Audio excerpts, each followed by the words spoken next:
So hi, welcome to Stray into Void Exit. So this is the first game in a series called Stray into Void, and so in this game you play as a young boy just trying to find a way out in order to save his own life, and that's pretty much the premise of it. And so yeah, without further ado, grab a cup of coffee and let's get going with I almost said with the demo, because I'm so used to saying that, but let's get going with Stray into Void Exit. It should be a relatively short game, so about 10 minutes? This apartment building was formerly an exclusive residential complex located in the city center constructed during the 1980s. However, 5 years ago, all tenants mysteriously abandoned the premises. Rumors circulated about a strange epidemic that had affected the area, though authorities concealed the actual truth. The apartment complex is now known as the Ghost Apartment among the local community. Junian, 23-year-old boy.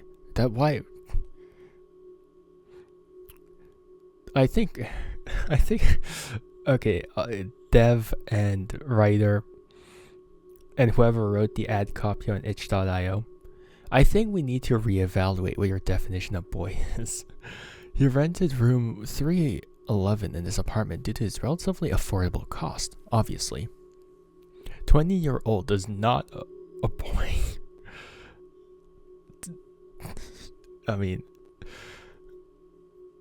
when you're talking about a boy, usually you mean someone less than 18 years old, someone like a child, it's I'm completely caught off guard by that. I was like 20-year-old, wait, hold up, what? I must head to a cafe, it's my third shift today. Third shift?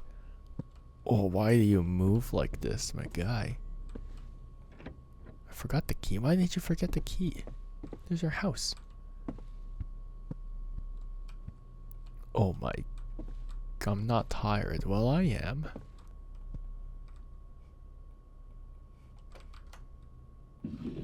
Oh, there you go.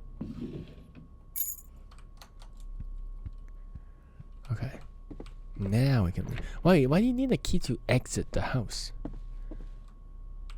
This place always gives me an easy vibe. Why do you need a key to exit the house? You shouldn't have to. I mean, I guess you can, but you didn't even lock the door, but alright. Why should I go in? Oh, okay, well, I was trying to go in, but I guess not. Locked, maybe the over-the-top security.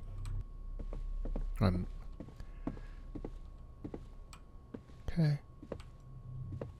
Give me a flashlight. Oh, okay then. Yeah, I have no idea what I'm supposed to do. Okay, so you need a flashlight. I know where to get one, I think. Nope, I don't, actually. There you go. Okay. My god, your cardio is so bad. Your cardio is actually so bad. I can't believe I have to go back again to get this light thingy. Me neither, man. Me neither. I'm so confused why you had to do that. Oh, it's a dead body. You're not gonna... What the hell happened here? Yeah, okay, that's fine.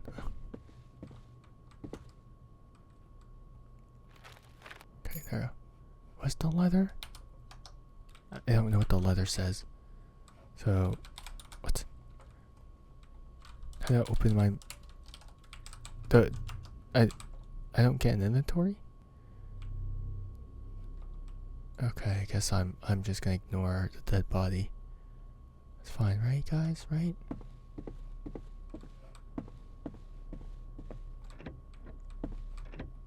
What was the key for?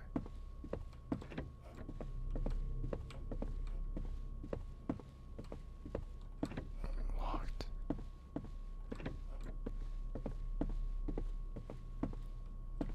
Right there. Only had to try every other door. How long has this research been going on? I don't know, because I can't even see I don't know what the letter was. I don't know what the letter was. Okay, oh, there we go. Okay, there we go. Oh. My frames absolutely died at that moment. Okay.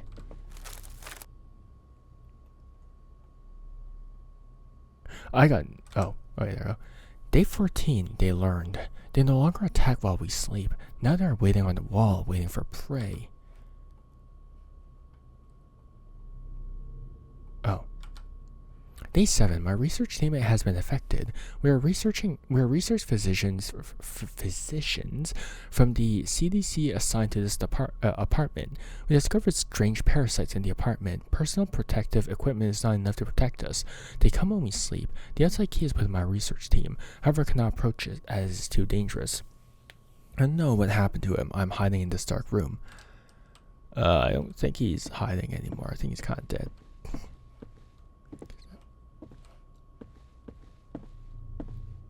Okay. Locked. Yeah, sure, that's fine. That's normal. Dope. Can you guys stop dying? My god. Why are all the important personnel dying? And then I'm just like, oh, I'm just a random person. We're all dead. Whoever reads this, use that key to open the exit. Get out of here before the creature completely takes over the building. I need to move out this place. I think you need better cardio, that's what. Crap. Hello there.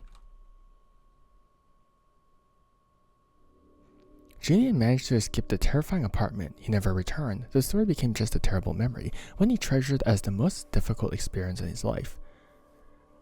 To this day, no one knows what really happened in that apartment. Thanks for playing.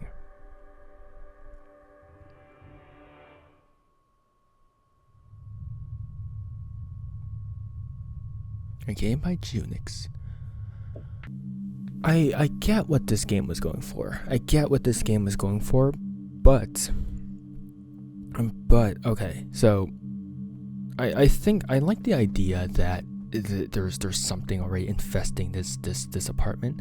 I don't like that idea. It's very insidious. It feels like that there's something like crawling beneath my skin. But ultimately, I don't think it was necessarily. I think that the concept and the execution have very, very dramatic differences in how they're handled.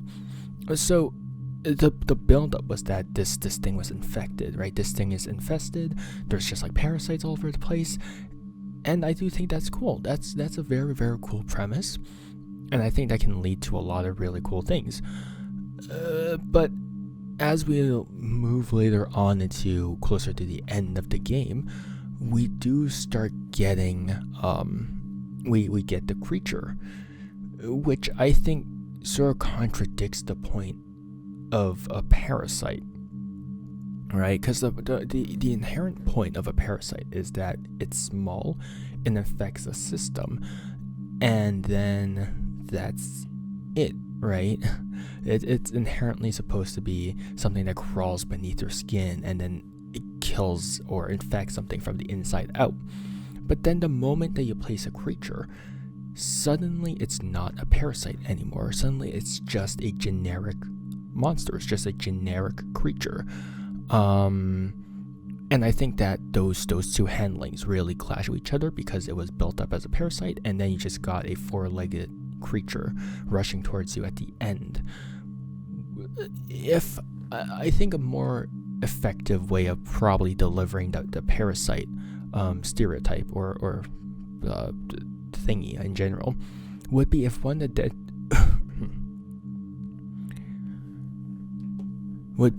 dead people actually came back to life, and it was just sort of like this really jagged walking, and it was walking towards our protagonist. I think that would have been, even if ultimately it wouldn't be like the parasite by itself, just having like a dead person come back to life and then it's all like weird. I think that would have sort of highlighted the parasite sort of aspect of the creature a bit more than just a four-legged hunting creature type of thing, right? And I do wish we could have gotten more hints of this parasite infecting the apartment. I do wish that we could have seen maybe I don't know, some worms in the bathroom or something along those lines. Just something that indicated that, because right then and there it was just sort of random. The only hints that we got of this were notes, which is fine. A lot of horror games do deliver their stories in notes nowadays, but I would have liked little hints here and there that sort of indicated what was actually happening before it being explicitly told to us, because that is just environmental storytelling. It definitely helps with the ambience a lot if there's hints as to what's happening to a general sort of environment before it's being explicitly delivered to us. And then, yeah, I mean, I also want to point out that usually the items in games are a bit bigger. I do appreciate that the creator tried to make it a bit more sort of realistic by having the keys actually being smaller and stuff like that. But on the other hand, there is a quality of life thing with items that aren't necessarily realistic. The reason why items in video games are bigger is because it's just easier to click on, it's easier to spot. As a result, it's less sort of annoying for players to sort of see and whatnot. Yeah, and then the last point I want to say is just the jump scare at the end, which is fine. I think it's fine, but it is kind of disappointing that it ended on a cliche. And it's not even of the creature, it ended on a cliche of a human. So yeah, I those are the 4 points that I want to basically highlight. Is the execution and the build up are sort of just don't really match with each other. Second thing is that the quality of life thing, where the item is bigger than they are in real life. Third one is just cliches and just handling the final jump scare. I do think that is inherently important, especially because it's the climactic scene of the game and whatnot. And so yeah, that was Strain to Void Exit. Overall, I did enjoy the ambience. I did enjoy most of the game. It is, again, a short experience. But yeah, maybe some English here and there could be fine-tuned, but of course that's not necessarily too much of a problem. Yeah. Overall, I would just say it's not a bad experience. And yeah, I'm interested to see where else the dev goes with their future games. Yeah, good job. And so yeah, hope you guys have a good morning, afternoon, or evening, depending on when and where you guys are. And make sure to just support the dev by just following them on itch.io and trying out the game for yourself. And yeah, feel free to donate to them if you have the means to. It's a free game on itch.io, so yeah. But alright, see you guys. Bye bye. See you and take care. Bye.